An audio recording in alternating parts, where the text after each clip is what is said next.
Hi எல்லாருக்கும் welcome to sports and stories. CSK RCB match முடிஞ்சிருக்கு. RCB 50 run வித்தியாசத்தில் win பண்ணியிருக்காங்க.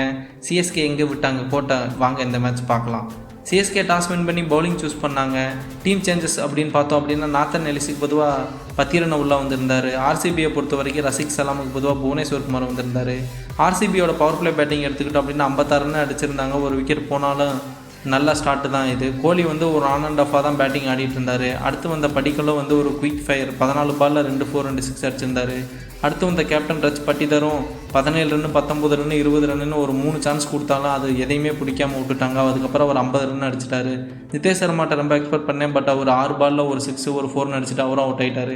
சரி, ஒரு 170 முடிச்சிருவாங்க ஆர்சிபி அப்படின்னு நினைக்கும் போது சிங்கப்பூர் சித்தப்பா டிம் டேவிட் கடைசியில் ஒரு 3 6 அடித்து ஸ்கோரை 196க்கு எடுத்துகிட்டு போயிட்டார்.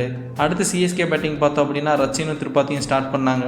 அவங்களோட பேட்டிங் ஆர்டர், பேட்டிங் அப்ரோச் எல்லாமே பயங்கர கொஸ்டின் மார்க்காக தான் இருந்துச்சு இந்த மேட்சை பொறுத்த வரைக்கும். ஃபஸ்ட்டு 6 10வது ஓவரில் தூபே தான் அடித்தார். அதுக்கப்புறம் அவரும் அவுட் ஆகிட்டார். ரொம்ப மேட்ச் ஒன் சைடாக தான் போச்சு. கடைசி வரைக்கும் சிஎஸ்கே மேட்ச்க்குள்ளேயே வர முடியல.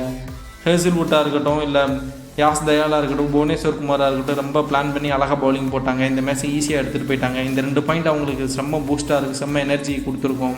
அவங்க விளையாண்ட விதம், அவங்க ஜெயித்த விதம் எல்லாமே ஆர்சிபிக்கு பாராட்டி தான் ஆகணும். ஆர்சிபியை நம்ம கங்க்ராச்சுலேட் பண்ணி தான் ஆகணும். ஸோ பார்க்கலாம் அடுத்த மேட்ச் எப்படி விளாட்றாங்க என்னான்னு. அது வரைக்கும் டாட்டா, பாய் பாய்.